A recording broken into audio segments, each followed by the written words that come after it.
إلى من تكلنا؟ إلى عدو يتجهمنا أم إلى قريب ملكته أمرنا؟ إن لم يكن بك علينا غضب فلا نبالي، غير أن عافيتك ورحمتك هي أوسع بنا. اللهم رأفتك ورحمتك بإخواننا، اللهم رأفتك ورحمتك بكل المستضعفين. اللهم كن لهم معينا ونصيرا ومؤيدا وظهيرا.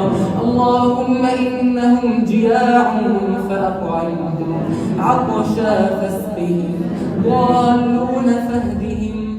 اللهم ثبت الأرض من تحت أقدامهم.